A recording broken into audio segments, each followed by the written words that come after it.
Benjamin here, and I'm going to be talking to you a little bit about the 3-day notice to pay rent or quit. First of all, the 3-day notice to pay rent or quit must have the wording 3-day notice to pay rent or quit. If you do not have that wording exactly like that, then this 3-day notice to pay rent or quit won't be valid. The next thing you're going to do is put in your tenant's name, the address of your property that the tenant is renting,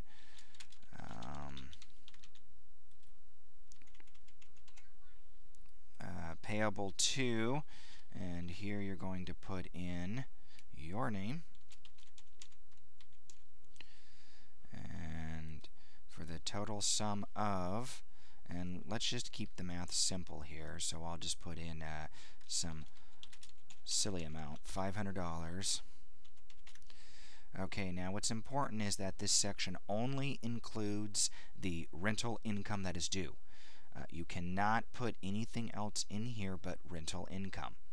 And the way that you're going to break that out, let's say that it's going to be April 1st, 2008. Oops, excuse me. 250 from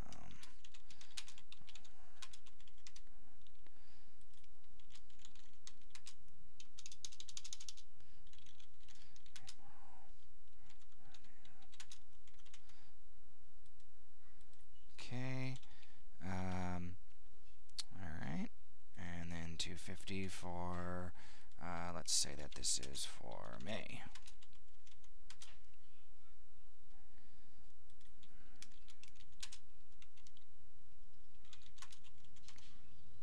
Okay, now, once again, notice, this is for the rental period. For each month, this tenant is 2 months late on their rent. And so we've got $500. Do not include late charges, utilities, interest, property taxes, damages, or anything else on this form that's not rent. If you do, this form will be null and void. So do not do that. Okay, let's see.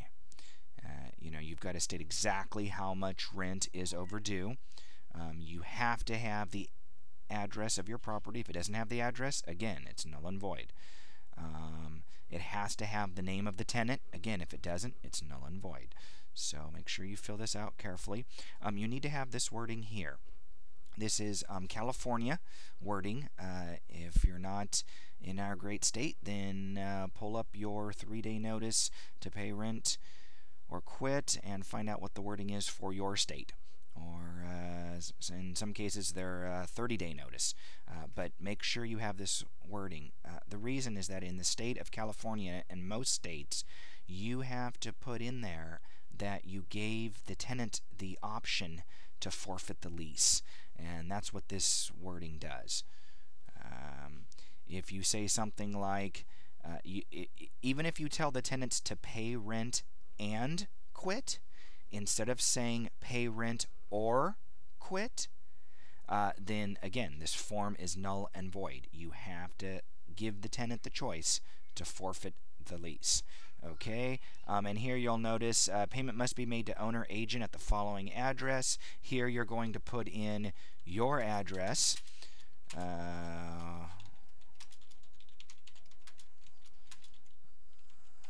Okay, whatever. Telephone number for above address. Okay, we're going to go something like that. Okay, and so here you're putting your contact info. So the tenant can't say, well, I didn't know where to drop off my payment. Boom, there's the address. Boom, there's your phone number. Boom, here's your hours that you're open.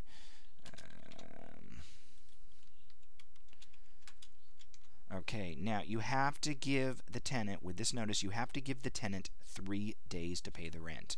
I would recommend that you check every single one of these. If the weekend falls on after you serve this notice, you have to, the weekend is in addition to the 3 days.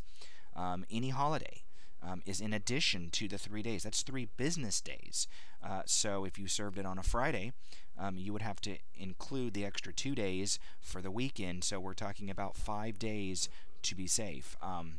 Make sure you give your tenant 3 business days to pay the rent. Also, some owner once told me that, oh yeah, what I do is I say, well, you got to pay me in 3 days and you have to pay me in cash. Don't do that. You cannot say stipulate the method of payment as cash only. Do not do that. If you do that, this notice is null and void. Here we kind of cover our rear ends here by saying acceptable methods of payment: personal check, cashier's check, money order, or cash. This way the tenant can't say, well, I tried to pay but they wouldn't take my money order, or they wouldn't take my check. No, here on this form you've clearly stated the methods of payment.